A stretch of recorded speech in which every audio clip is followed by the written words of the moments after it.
Waalaikumsalam warahmatullahi wabarakatuh. Alhamdulillahirrahmanirrahim. Wassalatu wassalamu ala asyrofil anbiya'i wal mursalin wa ala alihi wa sahbihi ajmain. Bapak Ibu yang hormati, Bapak Mas Andi Widodo, insya Allah hari ini akan melaksanakan pembahasan tentang aksi nyata budaya positif. Syukur alhamdulillah salah satu dari kita dari teman kita masuk ke guru penggerak yang insya Allah untuk perasaan khususnya juga kepada Bapak Ibu guru dan juga siswa-siswa kita semuanya. Pagi hari ini kita bersyukur bahwa kita diberi kesempatan untuk berinteraksi langsung dengan Mas Andi Widodo yang saat ini sedang mengikuti diklat guru penggerak. Diklat guru penggerak yang cakupannya cukup luas, yang hari ini nanti menyampaikan budaya positif. Dan budaya positif itu memang harus dibudayakan, harus dibiasakan, sehingga akan meningkatkan kinerja kita, juga meningkatkan prestasi bagi siswa semuanya. Semoga kegiatan ini bisa bermanfaat, terutama untuk Mas Andi sendiri, juga untuk sekolah, untuk Bapak Ibu guru, sekaligus peningkatan prestasi SMP. Mungkin itu saja yang bisa saya sampaikan. Semoga ini semua bisa diikuti dengan baik, bisa setelah diikuti bisa dilaksanakan dari hasil penjelasan ini. Terima kasih. Assalamualaikum warahmatullahi wabarakatuh. Terima kasih Bapak untuk pengantarnya. Langsung saja ya Bapak. Assalamualaikum warahmatullahi wabarakatuh. Waalaikumsalam warahmatullahi wabarakatuh. Yang saya hormati Bapak Muhammad Saifuddin Zuhri, Sarjana Pendidikan. Yang saya hormati Bapak Ibu guru dan karyawan SMP 2 Jumantono. Alhamdulillahirrahmanirrahim, pada pagi hari ini kita bertemu dalam ruang guru ini dalam keadaan yang sehat, dan semoga selalu sehat dan bahagia di Bapak Ibu guru. Nah, untuk pada kesempatan kali ini izinkan saya menyampaikan sedikit materi dari yang saya dapatkan dari pendidikan guru penggerak. Jadi di dalam pendidikan guru penggerak itu nanti saya akan menyelesaikan 3 modul. Nah, selama 3 bulan ini kami dari guru penggerak baru menyelesaikan 1 modul yang terdiri dari 4 sub modul. Salah satu sub modulnya adalah modul 1.4 yaitu budaya positif.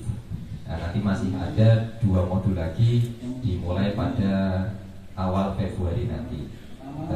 Dan sebelumnya saya ucapkan terima kasih kepada Bapak Ibu guru yang telah meluangkan waktunya untuk menerima ya sedikit penjelasan dari saya.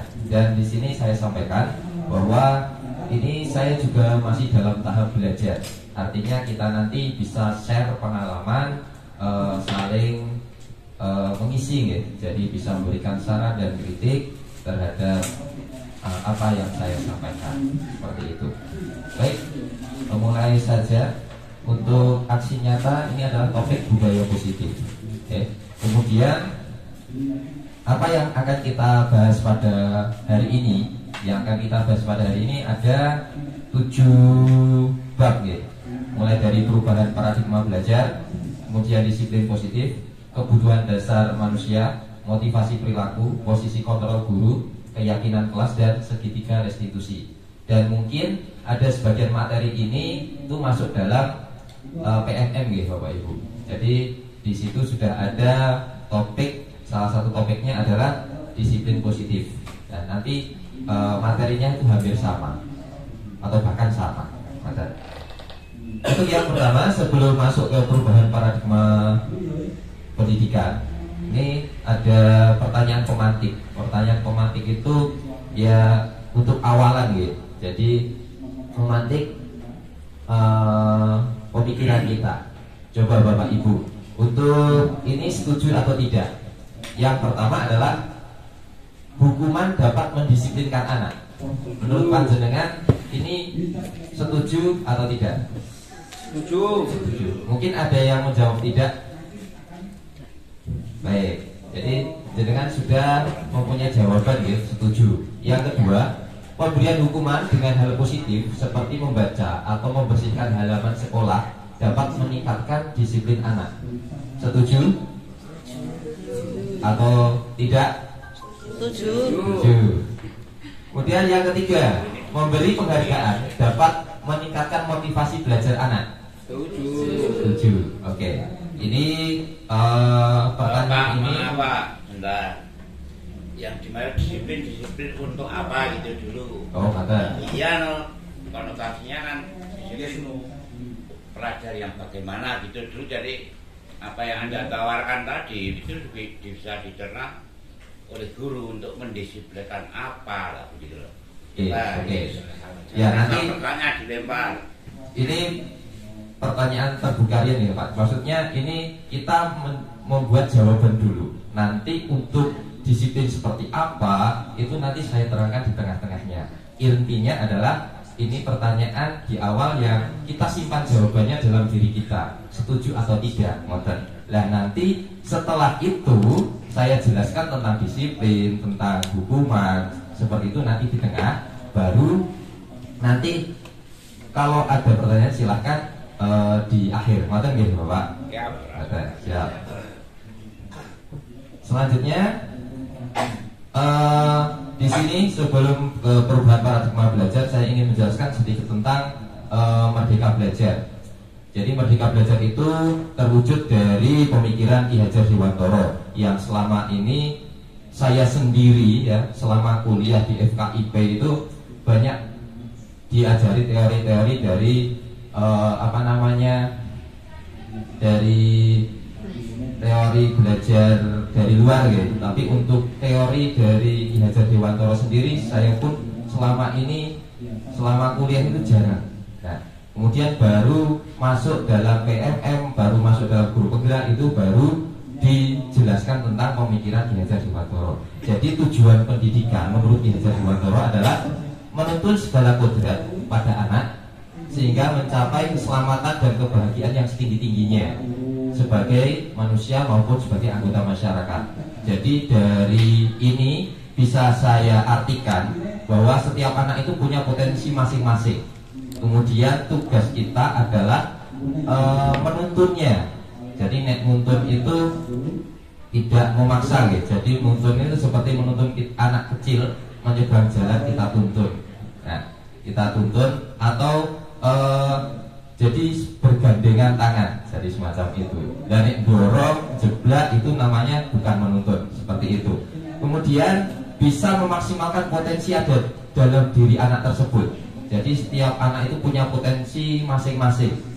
Bapak ibu guru pasti punya potensi masing-masing yang itu tidak sama antara guru satu dengan guru yang lain, seperti itu. Kemudian pendidik itu hanya dapat menuntun tumbuh atau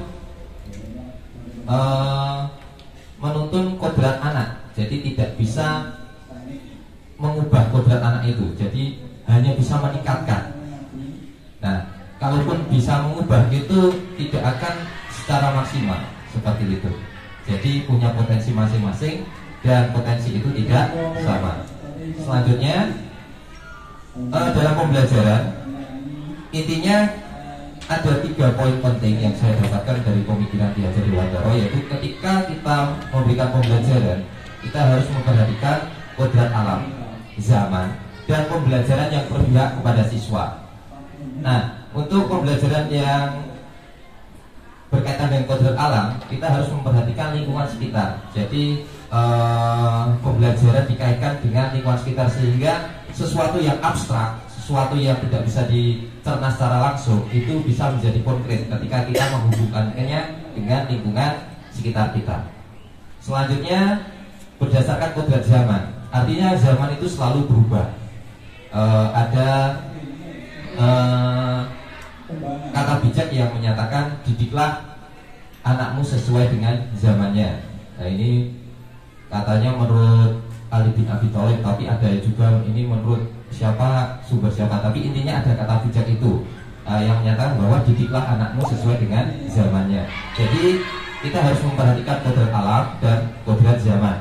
Selanjutnya untuk pembelajaran yang berpihak kepada siswa, dalam teori Ki Hajar Dewantara, berpihak kepada siswa itu ada frasa atau kalimat yang pembelajaran yang menghamba kepada anak. Ya, jadi bukan berarti kita harus menuruti semua keinginan anak. Nah, di sini tugas kita adalah menuntun. Jadi berpihak kepada siswa itu adalah ketika kita bisa menemukan potensi dan bisa menggali potensi dalam siswa itu sehingga dia bisa sukses. Sukses itu ketika ya tadi bisa selamat dan bahagia di dalam masyarakat menurut Ki Hajar Dewantara. Yang pertama adalah mengenali minat dan potensi siswa, membuka sudut pandang terhadap siswa. Artinya sudut pandang siswa itu beda-beda. Kadang-kadang kita kan karepe bocah dan karepe sesuai dengan kita. Padahal sudut pandang siswa itu ya berbeda. Seperti kita memandang sebuah objek atau seseorang itu juga berbeda-beda. Jadi kita juga harus membuka sudut pandang itu. Kemudian yang ketiga, menciptakan pembelajaran yang aman dan nyaman bagi siswa. Dan yang terakhir adalah tidak memaksa siswa dalam pembelajaran. Walaupun terkadang ini juga sulit karena perbedaan karakter tadi. Oke, selanjutnya ini contoh yang sudah saya terapkan. Artinya ya saya berusaha sedikit demi sedikit belajar. Dan nanti mungkin Bapak Ibu guru yang lain juga sudah melakukannya. Jadi pembelajaran yang berdasarkan kodrat alam. Di sini ada tujuan pembelajarannya yaitu membuat iklan. Jadi di sini anak-anak saya arahkan membuat iklan layanan masyarakat dari hal-hal di sekitar mereka. Jadi masalah itu berangkat dari sekitar mereka. Nah, jadi ini ada brainstorming masalah. Jadi mendiskusikan masalah itu dari masalah-masalah yang ada di kelas. Contohnya pembulian, kemudian lingkungan yang kotor, murid yang tidak tertib, murid yang berbicara kotor, bahkan ada yang nulis pacaran di dalam kelas. Jadi ini masalah yang ada di lingkungan sekitar mereka. Kemudian proses memperhatikan kodrat alam lainnya adalah menggunakan lingkungan sekitar. Jadi menggunakan lingkungan sekitar untuk membuat iklan layanan masyarakat seperti itu untuk bahasa Indonesia. Nanti untuk pelajaran yang lain, biar monggo bisa sesuai kreativitas Bapak Ibu. Kemudian pembelajaran memperhatikan kodrat zaman. Ini membuat iklan dengan teknologi smartphone. Anak-anak itu nggak usah kita ajari, sudah bisa sendiri. Mereka itu cenderung lebih kreatif dari saya. Jadi mereka membuat dari berbagai aplikasi ya, ada CapCut, ada AM itu apa itu, Animotion apa. Jadi kalau mereka mengatakan AM, kemudian ada Master dan lain-lain, mereka sudah bisa. Ini membuat iklan layanan masyarakat dan mereka bebas mau membuat video atau membuat poster digital. Jadi aplikasinya yang mereka gunakan juga berbeda-beda. Selanjutnya ini contoh lagi, dan hasilnya mereka unggah di TikTok atau Instagram. Jadi kemudian dikomentari, saling mengomentari oleh anak-anak yang lain. Ini contoh penerapan pembelajaran yang memperhatikan kodrat zaman yang pernah saya lakukan. Nah, kemudian pembelajaran yang berjalan siswa, membuka ruang untuk bertanya, kebebasan membuat produk yang kalau kita mempelajari di PMM itu ada pembelajaran berdiferensiasi. Artinya setiap anak kan beda-beda minat dan kemampuannya. Jadi perlakuan kita juga berbeda. Bahkan mungkin tugasnya juga berbeda. Oke. Dia ruang berdiskusi dan ruang untuk berkolaborasi. Selanjutnya perkembangan zaman. Ini maka ada perubahan kurikulum sehingga karena menyesuaikan perkembangan zaman. Kalau zaman dahulu kita ditanya itu banyak yang menyatakan jadi insinyur. Dan sekarang kalau anak-anak ditanya insinyur itu apa, mesti ya kebingungan. Kalau saya dulu orang tua itu sering pinter ya le sinaune, nek gede dari insinyur, mesti ngoten niku. Nah, dulu ada yang menyatakan jadi pilot, tentara, guru. Nah, sekarang cita-cita itu mereka sudah berubah. Ada yang ingin jadi YouTuber, selebgram, influencer, kemudian gamers, animator dan lain-lain. Walaupun juga masih ada yang ingin jadi guru, ingin jadi pengusaha. Nah, jadi pengusaha itu pun sekarang sudah berbeda-beda. Ya, ada misalnya ada yang pengusaha jadi trader misalnya, bermain saham dan lain-lain. Jadi perubahan zaman itu menuntut secara alami mereka untuk mengubah cita-cita mereka. Otomatis ketika cita-cita mereka berubah, maka sistem pendidikan pun itu juga harus mengikuti. Ya, jadi sedikit demi sedikit. Baik, kita masuk pada topik yang pertama yaitu perubahan paradigma belajar. Nah, ini ada gambar nih, Bapak Ibu. Ada gambar tangan yang mengepal, kemudian banyak tangan yang berada di sekitarnya. Ini saya ilustrasikan. Ngepal ini mengepal sesuatu yang berharga. Nah, mengepal sesuatu yang berharga. Kemudian ada banyak godaan di sekitarnya. Nah, kira-kira ini mek karepe, ya, karepe tinggi, ingin mempertahankan. Kira-kira ini bisa terbuka tidak? Ya. Kira-kira bisa terbuka enggak, Bapak Ibu? Tidak. Tidak, karena keinginan yang kuat kan. Seperti itulah siswa itu. Jadi walaupun guru itu memaksa dengan berbagai dipaksa ini. Nah, tapi kalau keinginan dari siswa itu memang karakternya kuat seperti itu, maka tidak akan membuka. Nah, teori ini kalau dulu dalam dulu yang saya pelajari waktu kuliah itu ada teori SR nih, stimulus dan respon. Jadi diberi stimulus kemudian mereka meresponnya. Nah, sekarang paradigma SR itu bergeser jadi menjadi teori kontrol. Artinya kita itu hanya menuntun, tidak bisa mengontrol anak. Walaupun kita punya kuasa untuk mengontrol anak, tapi kalau anak itu terpaksa, maka dia tidak akan menumbuhkan kesadaran dalam dirinya. Nah, selama ini SR, stimulus respon, itu kan tujuannya sama. Karena tujuan pendidikan zaman dahulu kan sebenarnya jadi pegawai. Jadi zaman Hindia Belanda kan banyak yang direkrut jadi pelajar, nanti akan dijadikan pegawai. Jadi kan outputnya sama. Nah, sekarang pendidikan itu outputnya tidaklah sama, tetapi berbeda-beda, tapi dengan karakter yang kita inginkan. Jadi stimulus respon itu menyatakan bahwa kebutuhan setiap anak itu sama, kebutuhan kita itu sama. Padahal sekarang yang kita gunakan perubahan yaitu teori kontrol, realitas kebutuhan kita itu berbeda-beda. Setiap orang itu berbeda-beda. Yang kedua, semua orang melihat hal yang sama. Hal yang sama. Kemudian sekarang seorang itu memiliki gambaran yang berbeda. Kemudian selanjutnya kita mencoba mengubah orang agar berpandangan sama dengan kita. Nah, sekarang kita berusaha memahami pandangan orang lain. Kemudian perilaku buruk dilihat sebagai suatu kesalahan. Nah, di sini semua perilaku memiliki tujuan. Artinya siswa yang berperilaku buruk itu pasti ada tujuan dari siswa itu. Dan nanti ada teori kebutuhan, motivasi kebutuhan manusia setelah ini. Mungkin kalau dalam BP ini sudah dipelajari Ibu Siti. Kemudian orang lain bisa mengontrol saya. Nah, dalam teori kontrol, Anda tidak bisa mengontrol orang lain kecuali orang lain itu setuju dengan pendapat Anda.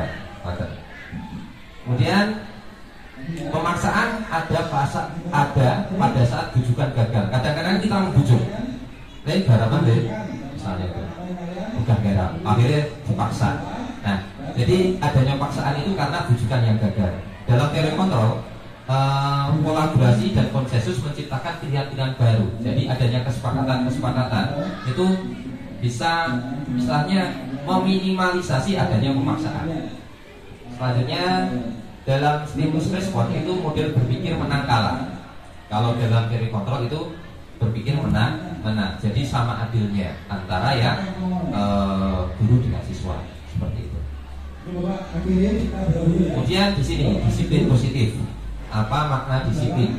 Nah, di sini disiplin itu artinya secara dari bahasa Latin itu artinya belajar. Tetapi dalam perkembangannya sekarang atau dulu ya, disiplin itu telah berubah menjadi sesuatu yang dilakukan serempak pada orang lain untuk mendapatkan kepatuhan. Itu makna disiplin bergeser seperti itu. Padahal secara artinya belajar. Kemudian intinya disiplin diri membuat orang menggali potensinya menuju sebuah tujuan apa yang dia hargai. Intinya disiplin itu kesadaran diri ya, terhadap yang menurut dia itu bisa berharga. Jadi sesuatu yang baik untuk dirinya dan orang lain seperti itu. Selanjutnya di sini Ki Hajar Dewantara menyatakan di mana ada kemerdekaan di situ ada disiplin yang kuat. Jadi merdeka belajar itu bukan merdeka yang arti sebebas-bebasnya, tapi di dalamnya itu ada disiplin diri yang kuat. Adanya disiplin diri, kemudian jikalau tidak cakap melakukan disiplin diri, wajiblah penguasa lain mendisiplinkan diri kita. Berarti ada orang lain yang istilahnya menuntun kita. Tapi, ada syarat lagi. Walaupun ada penguasa, ada orang yang mengontrol, tapi dalam suasana yang merdeka. Artinya suasana itu adalah suasana yang adil bagi keduanya. Tidak ada pemaksaan, tidak ada hal yang menyakitkan. Selanjutnya, makna merdeka itu tidak hanya terlepas dari perintah, tapi juga cakap memerintah diri sendiri. Jadi mungkin ini hanya berpandangan itu teori saja. Intinya kan murid itu bisa sadar. Jadi dia bisa tahu, oh ini salah, ini benar, seperti itu. Selanjutnya di sini dapat disimpulkan disiplin adalah kemampuan memerintah diri dalam mengontrol dan menguasai diri untuk memilih tindakan yang mengacu pada nilai-nilai yang kita hargai. Nah, jadi disiplin itu di sini ada nilai-nilai yang kita hargai. Misalnya sementara ini tidak ada keyakinan sekolah, adanya peraturan sekolah. Berarti peraturan sekolah itu adalah hal yang diyakini agar kita sukses ke depannya, agar siswa sukses ke depannya. Jadi disiplin itu ya sesuai dengan aturan yang ada. Kemudian sesuai dengan nilai kebajikan bersama. Nah sekarang tujuan utama dari pendidikan kita, kurikulum yang baru adalah agar mereka itu disiplin mencapai profil pelajar Pancasila. Nah di sini untuk profil pelajar Pancasila, gitu. Jadi ini tujuan dari siswa. Jadi kita menuntut mereka untuk menjadi karakter seperti ini. Kalau mohon maaf misalnya dalam Islam berarti kan kita harus menunaikan kelima rukun Islam, misalnya seperti itu ya. Atau tujuan kita adalah iman dan takwa. Nah, iman dan takwa sudah intinya itu. Kalau dalam pendidikan kita siswa itu bisa mempunyai profil pelajar Pancasila seperti itu. Selanjutnya teori motivasi. Nah, ini teori motivasi. Ada motivasi eksternal dan motivasi internal. Jadi ada tingkatannya, Bapak Ibu. Tingkatannya yang pertama, ini tingkatan yang paling rendah. Jadi tujuan kita melakukan sesuatu itu yang pertama itu mungkin menghindari hukuman. Itu tingkatan pertama, itu motivasi eksternal. Jadi misalnya kemarin mengerjakan PMM misalnya. Nah, engko nek orang PMM digarap, sertifikasinya orang cair misalnya seperti itu. Itu berarti wah langsung butuh garap. Nah, itu berarti motivasi eksternal. Kemudian yang kedua, mendapatkan imbalan. Oh nek garap PMM mengko oleh tambahan penghasilan, buat jadi semangat. Nah, itu adanya motivasi eksternal. Nah, yang ketiga adalah menghargai diri sendiri. Memang belajar pengen mendisiplinkan diri, maka muncul motivasi internal. Motivasi internal artinya secara sadar, oh ini pelatihan bermanfaat bagi saya, misalnya semacam itu. Tanpa imbalan, tanpa hukuman akan saya kerjakan. Tapi yo waktunya udah mepet-mepet opak misalnya seperti itu. Jadi adanya kesadaran. Nah, saya sendiri untuk mencapai ini mungkin juga masih dalam tahap belajar. Ya, mungkin saya kemarin mengerjakan PMM masih antara 1 dan 2 ini. Mungkin orang. Tapi kalau 1 kayaknya tidak. Jadi yang kedua. Mungkin aku ngerjakan PMM mungkin oleh sertifikat misalnya semacam itu. Padahal ya jadi ya biasa saja. Tapi kan ada motivasi tersendiri di situ. Ya. 1, 2. Nah, untuk menghargai diri sendiri, itu kemarin misalnya video yang itu menarik, itu memang benar-benar terterang saya tonton sampai selesai, kemudian saya pahami seperti itu. Nah, ini berarti kan perbedaan motivasi. Jadi tahap yang terakhir adalah menghargai diri sendiri. Bagaimana kita membuat siswa itu bisa sadar sehingga mereka itu melakukan suatu tindakan itu untuk menghargai dirinya sendiri, bukan karena intervensi, bukan karena paksaan. Nah, kemudian 5 kebutuhan dasar manusia. Jadi setiap perilaku itu ada tujuannya, ada motivasinya, dan itu juga berhubungan dengan kebutuhan mereka. Ada 5 kebutuhan dasar: bertahan hidup, penguasaan, kebebasan, kesenangan, dan kasih sayang. Untuk siswa, kayaknya siswa kita itu untuk yang nomor 1 itu sudah tercukupi sepertinya, ya. Nggak ada siswa istilahnya kan makan saja sulit atau istilahnya menderita banget kan, tidak. Nah, saya analisis itu ada 4 ini: penguasaan, kebebasan, kesenangan, dan kasih sayang. Jadi jika ada siswa yang bermasalah, kita bisa menelusuri dari kebutuhan mereka. Oke. Contohnya, ini di kelas 8 itu ada siswa yang di dalam kelas, baik pelajaran saya maupun pelajaran yang lain mungkin hampir sama ya. Dikai tugas yo males-malesan, datang wis adegan ngantuk, tidak semangat, kemudian ngobrol bahas yang lain misalnya pas pembahasan. Nah, tetapi dalam pembelajaran yang olahraga di bidang voli, dia itu semangat banget. Bahkan pelajaran bahasa Indonesia membahas voli. Nah, jadi dia karena kebutuhan mereka terpenuhi. Penguasaan, aku pinter voli kok misalnya. Kemudian kebebasan, saat voli aku bebas mengeluarkan eksplorasi, bebas. Kesenangan, pas voli aku senang. Kemudian kasih sayang diterima. Pas voli aku biasanya menang, kocok-kocokku dukung aku. Nah, jadi ketika kebutuhan mereka terpenuhi, mereka akan merasa nyaman. Seperti itu. Nah, mungkin pas pelajaran bahasa Indonesia, aku raiso bahasa Indonesia, gak bebasan. Bahasa Indonesia iya, aku belajar ini ngono-ngono kae. Orang bebas tahu. Sekolah nulis bisa. Kesenangan, mungkin tidak senang nulis, tidak senang mempresentasikan, akhirnya kan seperti itu, tidak terpenuhi. Kemudian karena dia penguasaannya tidak bisa, maka otomatis diterima tidak oleh murid-muridnya, bahkan mungkin ketika tugas kelompok dihindari. Nah, ini kebutuhan mereka tidak terpenuhi. Nah, otomatis dalam pembelajaran kita sebisa mungkin menggali kebutuhan mereka. Nah, jadi maka ada pembelajaran diferensiasi, artinya sesuai kebutuhan mereka. Nah, saya mulai belajar di carane bocah iki bisa senang bahasa Indonesia, kemudian mereka itu bisa, walaupun karena tidak sesuai dengan minatnya, otomatisnya kebisaan mereka itu kan levelnya sedang. Kita tidak bisa menuntut, wah kowe kudu bisa gawe fungsi sing apik banget, kowe iso presentasi sing bagus banget, kan tidak. Kita hanya bisa meningkatkan potensi mereka.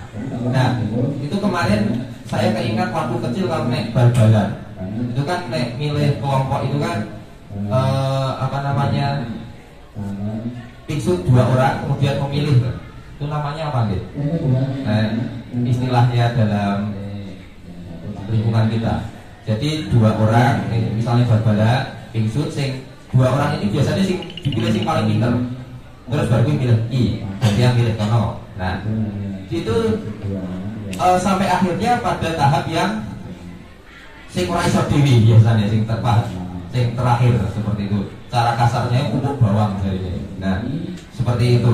Saya terapkan seperti itu, dan ketika pembagian tugas itu yang kurang bisa itu diberikan tugas yang paling minimalis. Jadi kemarin teks ulasan. Yo, mohon maaf, tapi ini tidak, intinya dalam itu kesepakatan ini tidak menyatakan murid itu bodoh. Kita sama-sama belajar. Intinya diberi kesadaran semacam itu, kesepakatan semacam itu. Nah, dalam itu membuat teks ulasan, aku sing bagian sing rodok rumit, bagian analisis, bagian simpulan ini kayak sing pinter-pinter. Aku sing bagian identitas, kur nulis identitas tok. Itu kayak sing ya tadi yang kurang berminat seperti itu. Jadi kan terjadi kolaborasi di dalam kelompok itu. Jadi itu menurut pemahaman saya iso menuruti sedikit bobo sedikit, karena ya kita itu belajar sepanjang hayat. Jadi sampai saat ini pun saya juga masih dalam tahap belajar. Kemudian ini contohnya, Dinda seorang anak kelas 3 SD begitu tiba di rumah menangis dan mengadu pada ibunya bahwa dia benci pada Ibu Rani gurunya. Nah, menurut Anda kebutuhan apa yang berusaha dipenuhi oleh Dinda jika jawabannya seperti ini? Monggo kita analisis bareng-bareng. Jika Dinda menjawab, Bu Guru bilang aku tidak boleh bersenandung bernyanyi sewaktu mengerjakan tugas, kelas harus tenang, tidak ada suara, kan nggak seru jadinya. Kira-kira kebutuhan apa yang harus dipenuhi oleh gurunya? Ini kebutuhan ini. Kira-kira yang mana ini? Aku ini oleh nyanyi oleh kelas kok. Kebebasan, yes. Antara kebebasan dan kesenangan ya? Antara dua ini. Ya sebenarnya bisa masuk semuanya ya, kebebasan maupun kesenangan. Nah, tapi kunci jawabannya kesenangan. Tapi menurut saya juga kebebasan juga bisa. Ya kan, ya kudunya bebas nyanyi seperti itu. Selanjutnya, Bu Guru tidak menyapaku hari ini, padahal aku pakai jepit rambut baru. Orangnya apa? Padahal kambingnya anyar, jepitnya anyar. Orangnya apa? Berarti apa yang harus dipenuhi? Kasih sayang. Kasih sayang.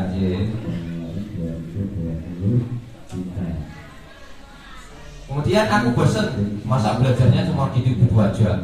Gurunya ceramah baik. Seperti saya di sini di depan ngomong baik. Kira-kira mana ini? Kesenangan atau kebebasan? Kebebasan. Kebebasan. Yeah. Kemudian yang terakhir, aku sebel gambarku tidak rapi. Malah guru nunjukin ke teman-temanku. Kira-kira mana? Penguasaan. Jadi ketika dia tidak, ya, kita harus mengenali itu, maka ya kita memberikan kontrol seperti yang mereka butuhkan, apa yang mereka butuhkan, seperti itu. Ya, ini karena saya sudah lama ngomong, mungkin kita refresh dulu gitu. Ini ada tebak gambar Bapak Ibu. Ya, tebak gambar. Kira-kira ini gambar ini dibaca apa? Oke, buku cerita. Betul gitu. Selanjutnya ini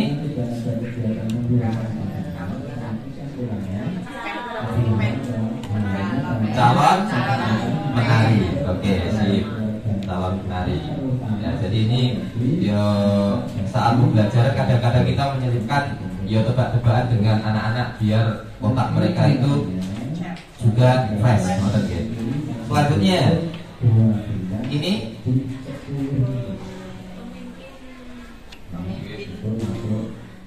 Laila Bu Santi, ya, pemimpin bangsa. Pertama kalau ya bebek, pemimpin bebek, pemimpin bebek, pemimpin bangsa. Oke, selanjutnya yang terakhir. Ya, kurang pedas. Itu sedikit apa namanya? Sedikit permainan otak ya. Jadi kadang-kadang ini bagi anak yang visual ini suka ini. Visual kemudian menganalisis.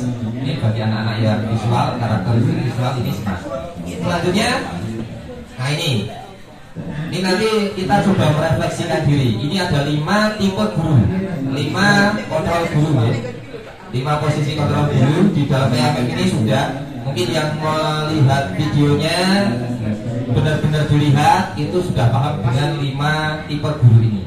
Nah, nanti kita refleksi dalam diri kita. Kita termasuk yang mana? Nanti ya. Jadi 5 ini tidak harus satu. Ini boleh dua-duanya atau boleh.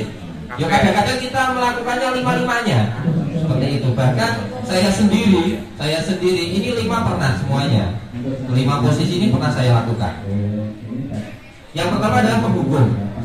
Yang kedua adalah membuat merasa bersalah. Yang ketiga sebagai teman. Yang keempat pemantau. Dan yang terakhir adalah manajer. Nah, untuk yang 2 awal ini adalah kontrol negatif. Jadi kita mengontrol orang lain dengan cara yang negatif.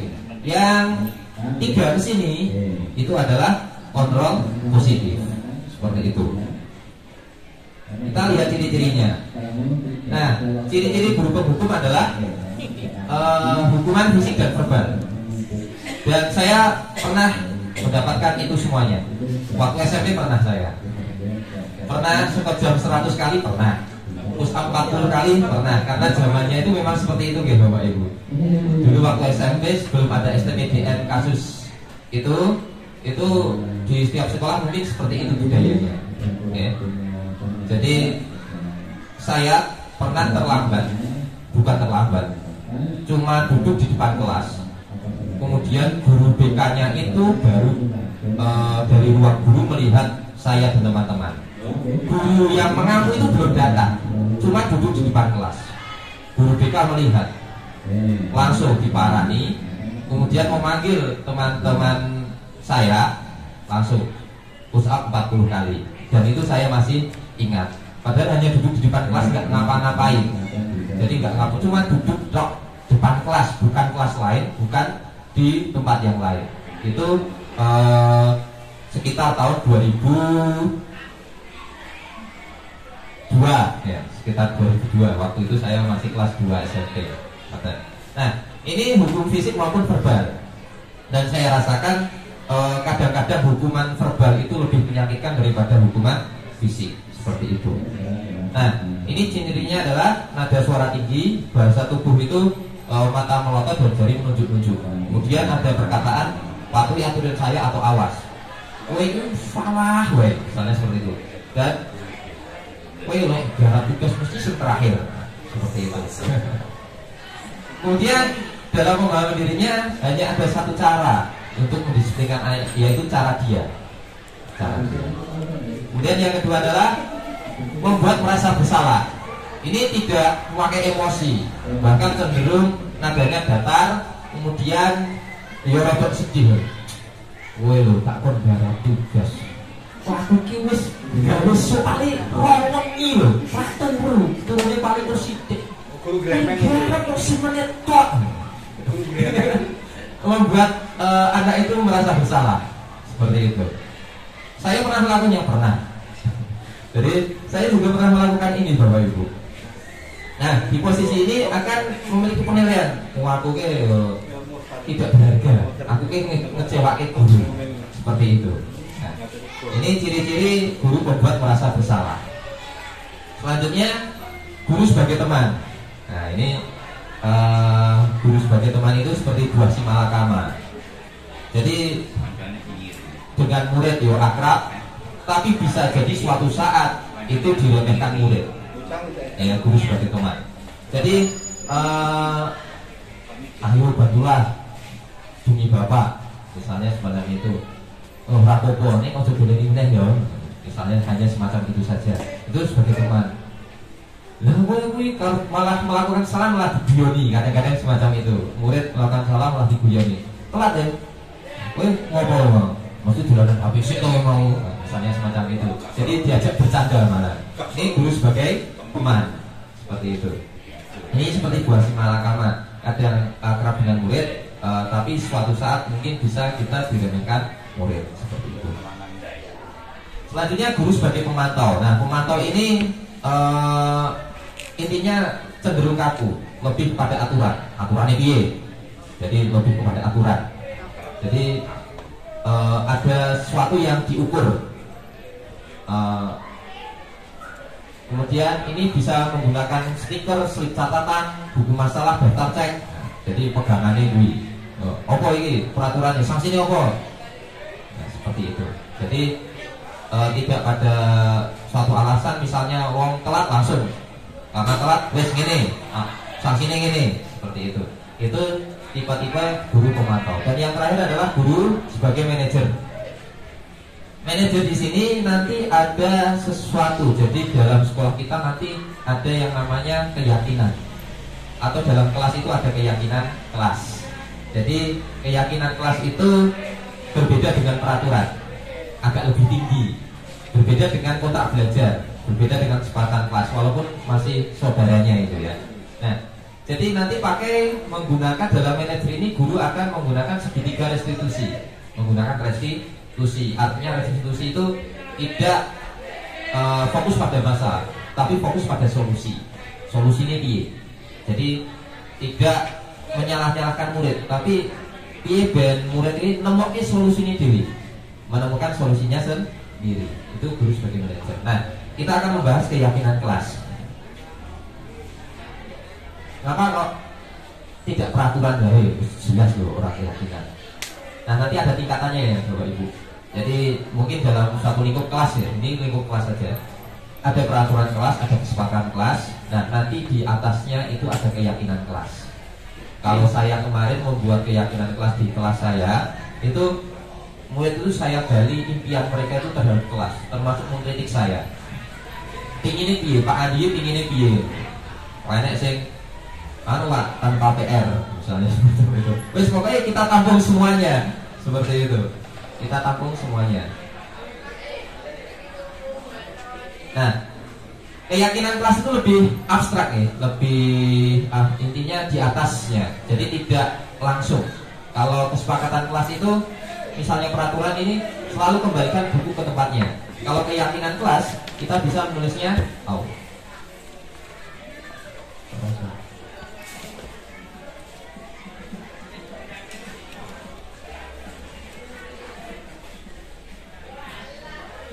ini.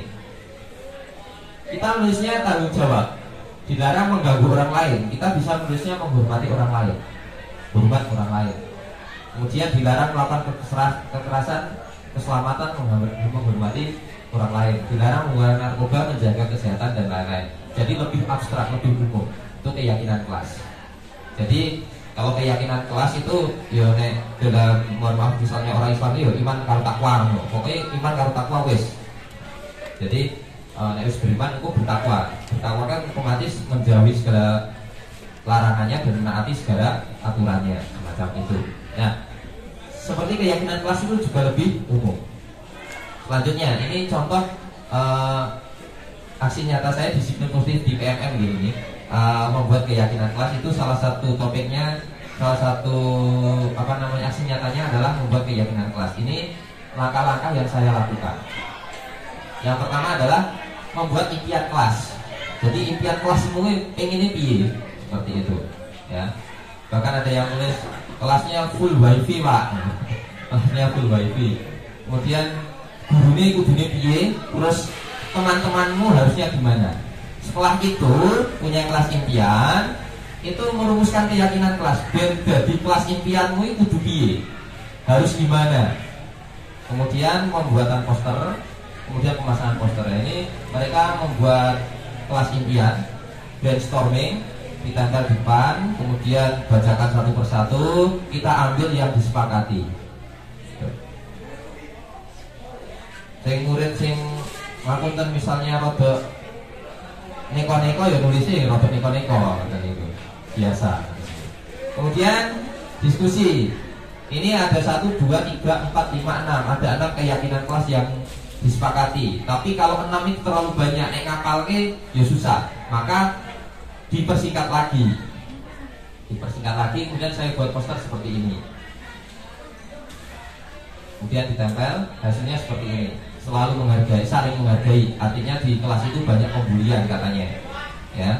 Di kelas saya katanya banyak pembulian, maka kita harus saling menghargai. Kemudian ada anak yang tidak mengerjakan tugas, yaitu harus selalu bertanggung jawab. Kemudian yang ketiga, selalu disiplin. Yang terakhir, selalu menjaga kenyamanan kelas. Misalnya 4 ini saja sudah diterapkan, insya Allah sudah istilahnya pembelajaran itu bisa berjalan dengan menarik, semacam itu. Itu keyakinan kelas.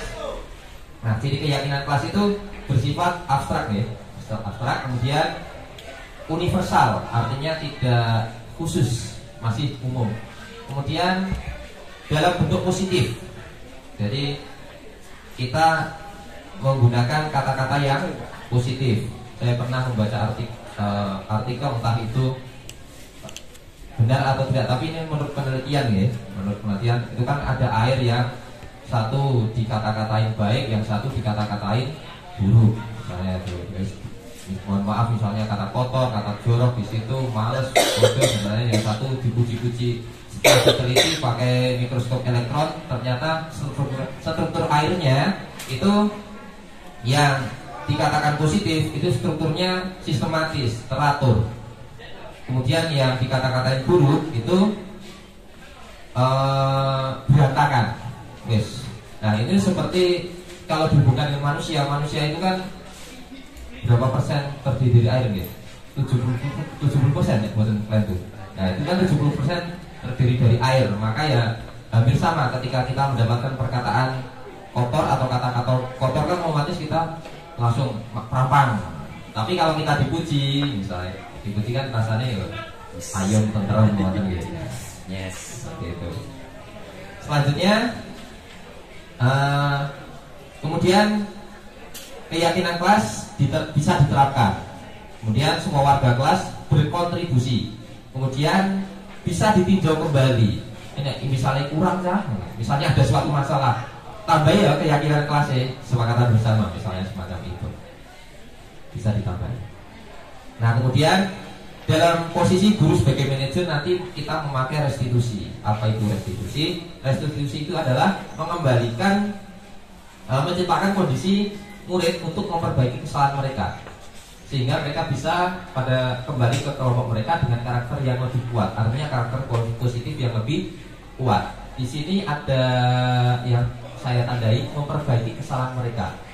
Jadi ada proses kolaboratif antara guru dengan siswa. Misalnya ada masalah, ada proses kolaboratif, bukan satu pihak. Jadi ada kolaborasi di dalamnya, menciptakan kesepakatan yang itu kita ya ini semua maksudnya belajar nih, caranya bocah itu sadar dengan kesalahannya.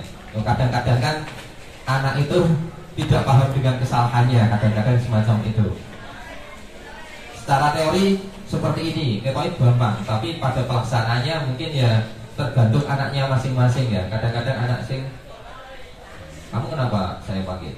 Wes iso cerita dewi. Ada anak yang, kamu kenapa kamu panggil? Gak tahu pak, tiba-tiba dipanggil loh. Semacam itu. Ya. Dan anak-anak sekarang karakternya berbeda. Untuk membohongi guru itu hal yang biasa sekarang. Tapi insya Allah dari pengalaman-pengalaman kita itu mungkin kita bisa tahu ini anak bohong, ini anak tidak bohong, itu dari pengalaman-pengalaman itu ya pembelajaran juga. Oke, langsung saja. Intinya restitusi itu pilihan. Kalau konsekuensi itu harus terjadi.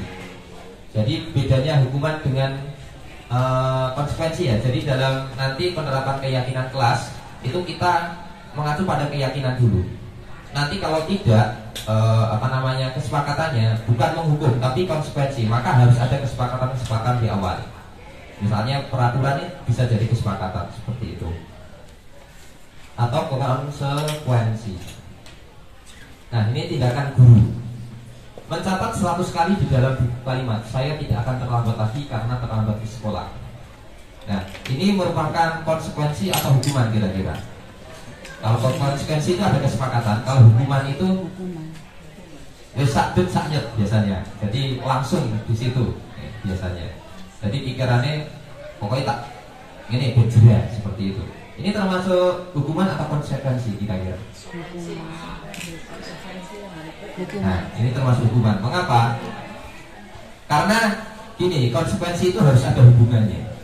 Jadi hukuman itu biasanya tidak ada hubungannya. Contoh, anak terlambat konversi IWC. Ini kan antara terlambat kalau konversi IWC, ini kan tidak ada hubungannya. Nah, di situ akan terjadi hukuman. Nah, ini terlambat mencatat 100 kali dalam buku kalimat. Ini kan antara terlambat dengan dengan konsekuensinya kan berbeda. Nah, mungkin kalau konsekuensi ribet Bapak Ibu. Misalnya ada yang terlambat kemudian bukan seperti ini. Kira-kira konsekuensinya yang tepat apa?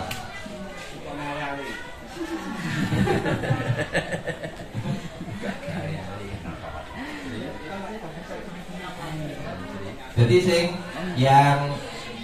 yang sesuai nomor ke BP. Apalagi minta izin masuk. Apalagi ya mungkin nanti waktu istirahat menggantikan dengan yang terlambat tadi. Tapi kan ya itu kadang-kadang kita ribet ya. Waktu istirahat itu udah di istirahat gitu. Nah, kadang seperti itu antara hukuman dan konsekuensi.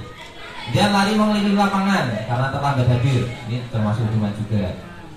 Push up 15 kali tidak menggunakan masker sekolah. Hukuman ya. Menggantikan kertas tugas teman yang telah dicoret-coret. Konsekuensi. Membersihkan tumpahan air di meja karena tersinggol saat belajar. Konsekuensi.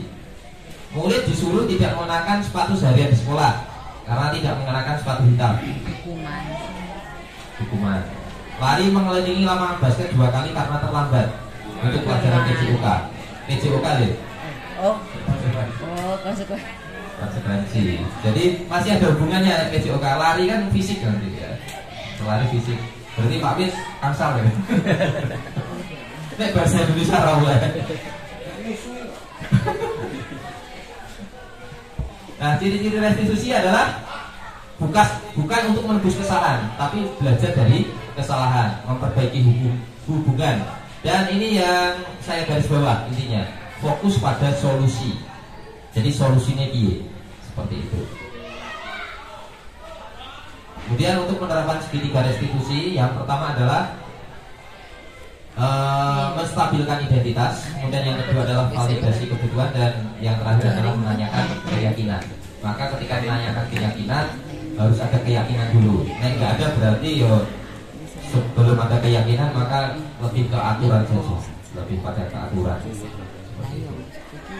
Nah, yang pertama jika ada murid yang salah itu kalau kita pakai guru manajer segitiga restitusi ada 3 langkah ya.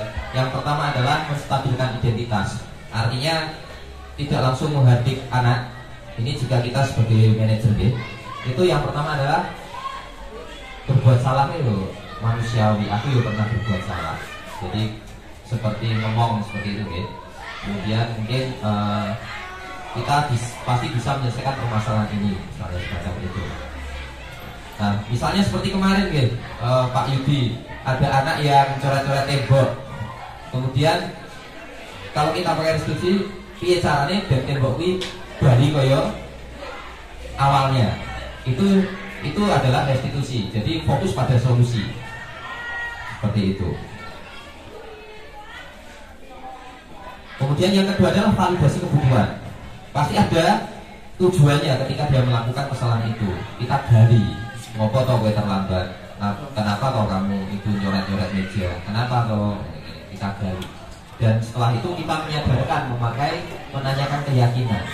Kira-kira itu sesuai dengan kesepakatan kita tidak, sesuai dengan keyakinan kita tidak, semacam itu. Nanti terus kamu itu pengen jadi seperti apa toh?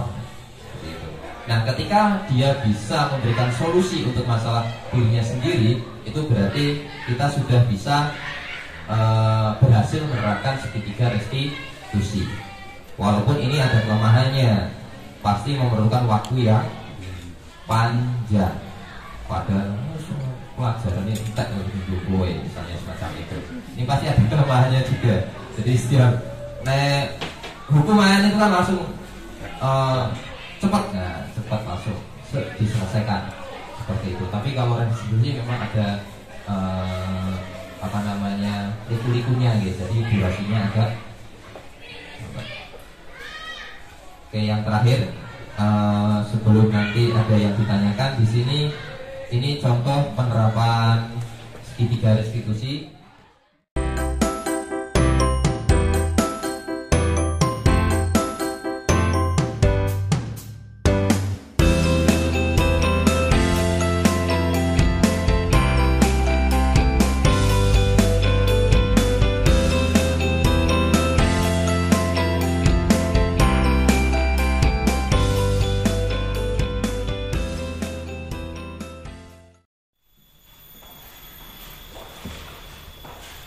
Selamat pagi, Pak. Ya, selamat pagi. Silakan duduk. Mira, kamu tahu nggak kamu dipanggil Pak Andi ke sini kenapa? Mungkin berkaitan dengan tugas, Pak. Loh, kemarin kamu masuk kan? Iya, Pak, masuk. Tetapi saya tidak mengumpulkan tugas. Mira, semua orang pasti pernah melakukan kesalahan. Pak Andi pun juga sama. Namun, setiap kesalahan pasti ada alasannya. Kira-kira apa alasanmu kenapa kamu tidak mengumpulkan tugas? Saya capek dan mengantuk, Pak. Soalnya malamnya scroll TikTok sampai jam 12 malam. Akhirnya saat pelajaran mengantuk. Kamu masih ingat keyakinan kelas kita? Masih, Pak. Kalau kamu masih ingat, apa yang kamu lakukan itu sudah sesuai dengan keyakinan kelas kita belum? Belum, Pak. Nah, kalau belum, keyakinan apa yang tidak sesuai dengan perbuatanmu itu? Selalu bertanggung jawab, Pak. Nah, berarti kamu sudah tahu itu tidak sesuai dengan keyakinan kelas kita. Kira-kira apa solusi yang kamu tawarkan untuk memperbaiki kesalahanmu? Iya, Pak. Pertama, saya minta maaf karena tidak mengumpulkan tugas. Kedua, saya tidak akan tidur terlalu malam lagi. Dan yang ketiga, saya akan mengerjakan tugas dari Pak Andi dan akan saya kumpulkan besok. Baik, saya apresiasi atas tanggung jawabmu. Nah, lakukan dengan baik. Terus ini kamu boleh kembali istirahat. Terima kasih, Pak Andi. Permisi. Ya.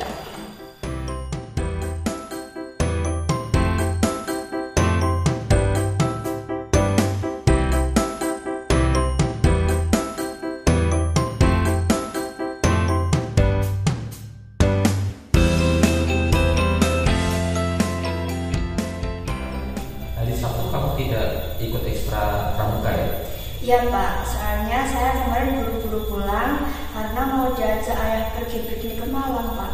Pak, piknik itu hal yang mengasihkan. Pak Andi juga ingin piknik. Tapi apakah yang kamu lakukan itu sudah sesuai dengan aturan sekolah? Tidak, Pak, soalnya saya tidak ikut ekstra pramuka tanpa izin. Nah, kita kan punya keyakinan sekolah atau keyakinan kelas. Kira-kira keyakinan apa yang tidak sesuai dengan perbuatan itu? Tertib mengikuti kegiatan sekolah, Pak. Nah, berarti kamu tahu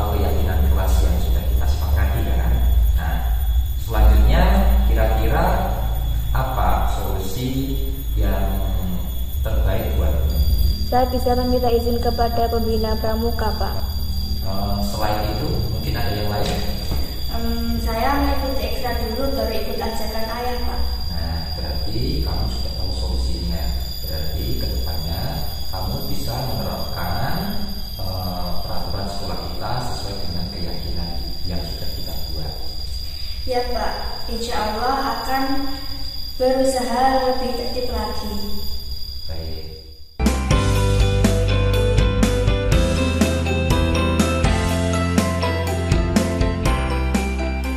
Saya setuju karena anak jika langsung diberi hukuman akan menimbulkan rasa tertekan dan tidak mau sekolah. Dengan cara ini kita diberikan kesempatan untuk memperbaiki kesalahan kita sendiri. Ya, saya setuju. Karena kalau dihukum langsung bisa membuat siswa trauma dan malu. Dengan cara ini, kita bisa memperbaiki kesalahan dan tidak mengulangi kesalahan yang sama.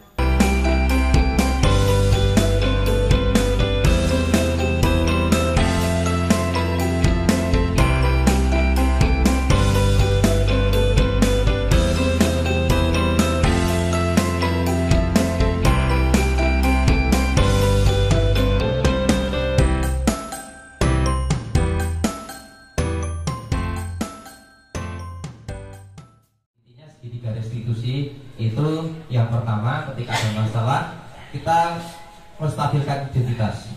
Sing bocah ije nesu atau gimana, ben kleron dulu, ben adem sih. Nah, kita stabilkan. Aku ya pernah nggak masalah kayak kowe. Jadi seperti teman. Yang kedua adalah validasi kedua. Kita cari tahu kenapa kamu melakukannya. Jadi motivasinya apa, kebutuhannya apa. Nah, kita bisa dari itu. Kemudian yang terakhir adalah menanyakan keyakinan. Kemudian yang sama kira-kira solusi apa yang bisa ditawarkan oleh dia, seperti itu. Dan tidak mengulangi kesalahan yang sama. Mungkin itu dulu penjelasan dari saya. Mungkin ada yang ditanyakan. Monggo Bapak Ibu. Dari yang saya jelaskan, mungkin ada yang ditanyakan.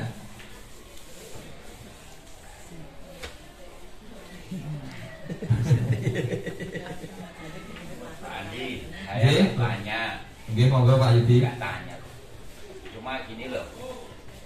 Sekarang itu kan banyak teori ya, dari pengalaman mengajar, belajar dan sebagainya. Semua itu punya pengalaman. Cuma yang jadi marah sekarang tuh kalau restitusi ini dilakukan ada B2 ini, baca pakar sekolah dan cuma guru lagi. Banyak kasus-kasus keluar dulu selama mengajar di sini itu dirembuk piye carane, solusinya ada, bagaimana ada kesepakatan gitu loh. Ini cuma usul tapi bukan tanya. Nah, ini selama ini anak-anak hasil corona yang kita ajar ini kan dulu 2 tahun corona, tingkat disiplinnya kurang, tanggung jawab kurang, kemudian ya kejujuran jelas. Jadi anaknya banyak yang menipu guru, naik darah PR, oleh karena tak lali, tak bukunya piye dan sebagainya ya. Nah, ini monggo mungkin banyak keluhan dari guru-guru itu. Ini terus terang banyak masalah internya anak itu. Bisnis membludak gitu loh, sampai guru itu kewalahan. Nah, ini monggo mungkin Pak Kepala Kelas punya solusi yang kepalanya ada gitu. Bagaimana cara mengatasinya supaya tadi yang diterangkan teorinya untuk restitusi itu bisa dicapai untuk anak-anak kita dan kita lakukan bersama. Monggo usul, saran, kritik. Terima kasih kepada Bapak Yudi yang sudah memberikan saran. Intinya adalah permasalahan-permasalahan di sekolah ini, terutama dari siswa itu banyak ya. Yang saya analisis itu seperti musiman. Nek musim bolos yo akeh sing bolos. Nek musim telat masuk pas habis jam istirahat, yo itu dilakukan banyak kelas. Seperti itu musiman. Bahkan ada cenderung anak yang mohon maaf merokok di sekitar lingkungan sekolah, itu juga jadi musiman juga. Jadi pas musim ini ya kabeh melu-melu seperti itu. Ya, itu ya nanti Pak Idi tadi piye carane dirembuk bareng-bareng seperti itu, menyarankan kepada kita semuanya dan khususnya Bapak kepala sekolah gitu. Jadi nanti tindakannya seperti apa. Nah, mungkin ini saya sedikit usul, nanti bisa diterima atau tidak. Jadi mungkin dalam satu waktu briefing atau apa, kita brainstorming masalah. Brainstorming masalah itu artinya diskusi sing muridnya piye. Jadi kita duduk bersama, dipimpin bisa Bapak Kepala nanti. Tapi mohon maaf ini hanya usul ya Pak.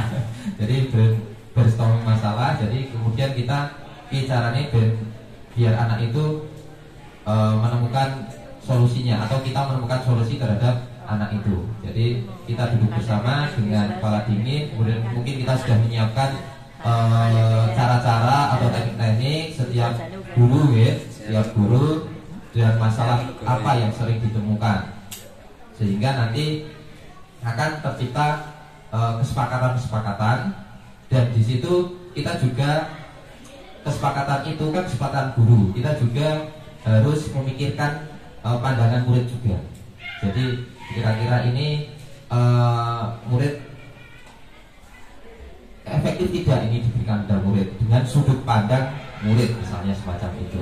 Jadi kita juga membuka pikiran terhadap sesama guru, rekan sejawat dan kepala sekolah, dan juga kita juga menganalisis kebutuhan murid. Kira-kira murid di SMP Negeri 2 ini kebutuhannya apa toh? Pengen bebas, pengen senang, pengen penguasaannya bagaimana toh? Seperti itu. Jadi kita analisis bersama, mungkin seperti itu. Ada saran dan pertanyaan lagi? Nggih, monggo Bu Siti. Ya, dari apa yang saya tangkap, cuma saya agak kurang paham. Berarti dalam setiap masalah yang dihadapi siswa, kita tidak bisa melakukan atau memberikan hukuman. Hukuman berarti tidak boleh sama sekali diberikan kepada siswa dalam bentuk apapun. Begitu. Baik. Berarti sertanya itu. Berarti ya. Apakah hukuman boleh dilakukan? Ya. Itu intinya kan seperti itu. Nah, jadi gini. Kita kan proses peralihan. Otomatis kalau kita menerapkan segitiga restitusi, itu seperti kita ora pernah bawa HP, ora pernah pegang HP, langsung mengoperasikan HP atau mengoperasikan laptop. Jadi artinya kita sedikit demi sedikit. Jadi misalnya kemarin full hukuman, kita kurangi sedikit demi sedikit. Kita menerapkan ini seperti itu. Dan kita kan juga harus melihat karakter siswa. Oh ini kita beradaptasi sedikit demi sedikit. Karena budaya kita selama ini mungkin dari SD, mungkin di lingkungan rumahnya itu juga budaya hukuman seperti itu. Jadi wis warak dengan hukuman mereka. Maka sedikit demi sedikit. Ya, jadi tidak harus langsung restitusi. Kalau misalnya kita bisa restitusi ya kita lakukan. Tapi artinya kita step by step. Jadi dalam kemarin dalam di Wilayah Guru Gerak, hukuman bisa dilakukan, tapi itu adalah cara yang paling terakhir seperti itu. Jadi ya bergerak nih Bu. Jadi sedikit demi sedikit. Budaya itu karena namanya budaya itu ada waktu. Ya, ada waktu. Dan bahkan saya sendiri pun ya itu ya kadang-kadang masih ada rasa emosi itu ada. Jadi enggak, misalnya ada siswa yang mohon maaf kurang sesuai dengan kita, itu kadang-kadang ada emosinya. Nah, sedikit demi sedikit ya diredam saja. Nah, kita berlatih semacam itu. Nah, jika itu sedikit demi sedikit dan kita yakini itu bisa berhasil, mengapa tidak seperti itu? Atau Bu Siti, mungkin ada lagi? Dia mau berbuat ini? Kesepakatan awal. Iya. Kan guru sama siswa buat kesepakatan. Misalnya, kalau anak nggak ngerjakan tugas, kesepakatannya apa dibuat awal itu boleh nggak? Ya, seperti itu konsekuensi. Jadi ada keyakinan. Nanti keyakinan itu kalau siswa itu solusinya ya sesuai dengan keyakinan. Keyakinan mengacu pada kesepakatan. Nek tidak bertanggung jawab, nek kowe ora ngerjakke tugas, berarti keyakinan apa yang dilanggar? Tidak bertanggung jawab. Nek tidak bertanggung jawab, kesepakatannya apa? Oh, Pak, tugasnya dikerjakan lagi, tetapi 2 kali, misalnya seperti itu. Oke, itu boleh, itu kesepakatan. Artinya sudah disepakati di dalam kelas itu. Oke, jadi, monggo, ada lagi monggo Pak. Begini Pak Andi, kaitannya dengan keberadaan prinsip yang banyak dipakai di sekolah-sekolah untuk istilahnya mendisiplinkan anak.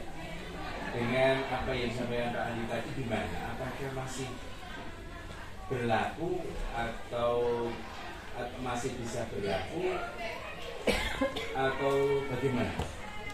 Kemudian yang kedua, kaitannya dengan apa yang sudah disampaikan tadi, supaya anak-anak itu paham betul mengenai apa yang dilakukan, mestinya keberadaan guru BK ini sangat penting saat ini, penting sekali.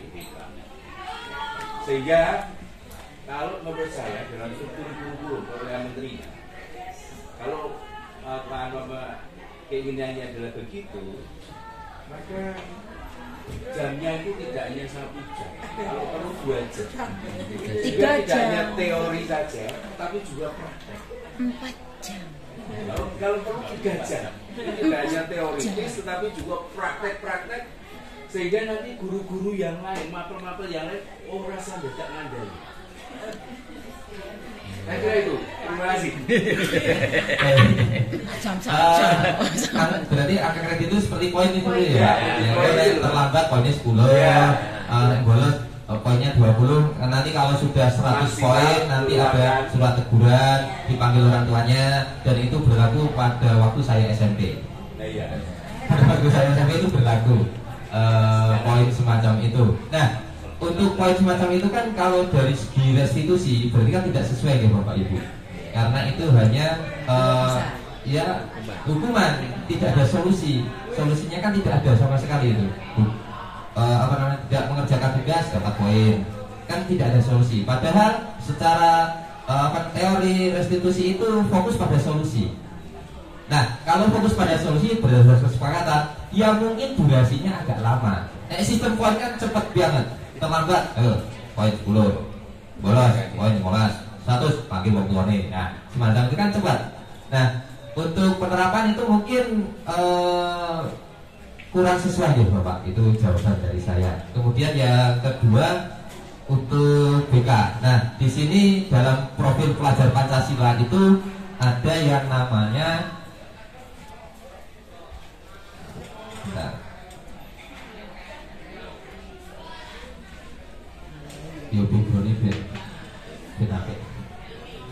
Jadi dalam profil pelajar Pancasila kan ada satu gotong royong.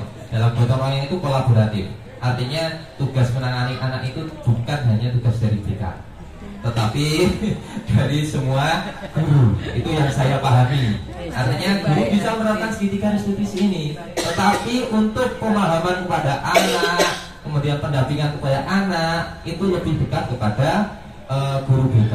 Itu mungkin secara pandangan saya. Tetapi semua guru itu wajib untuk ya menangani masalah pada siswa. Kemarin juga didiskusikan bagaimana kalau ada permasalahan di sekolah, apakah wis langsung yang guru BK langsung seperti itu. Ya, kalau kita bisa menyelesaikannya, kenapa tidak? Ya, kalau nanti tidak bisa menyelesaikan, kita bekerja sama dengan guru BK. Guru BK dengan guru tidak bisa menyelesaikan masalah, kira-kira siapa lagi diajak kolaborasi Bapak Ibu? Kepala sekolah, orang tua. Orang tua terlebih. Orang tua terlebih apa sekolah? Jawab ya kepala sekolah. Nah, tinggal masalahnya. Jadi kolaborasi, intinya siapa yang dipandang. Tetapi di sini, tapi di sini kita guru, karyawan semuanya punya tugas itu, dan guru BK. Nah, semua ada yang memanajeri, yaitu Bapak Kepala Sekolah. Bahwa nanti istilahnya ya kita buat kesepakatan bersama, kita kolaborasi bersama, itu ya sama-sama. Artinya bukan tugas kepala sekolah, tapi ini tugas kita bersama. Seperti itu, ya. Terima Pak Set dengan sahabat saya. Mungkin itu saja ya Bapak Ibu untuk penjelasan dari saya. Nanti misalnya ada hal yang belum jelas dan perlu ditanyakan, bisa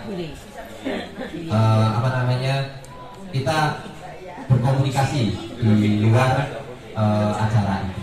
Mungkin nanti Bapak Kepala Sekolah bisa memberikan umpan balik atau feedback terhadap kegiatan hari ini, atau dari saran dan usulan atau pertanyaan dari Bapak Ibu guru tadi, seperti itu.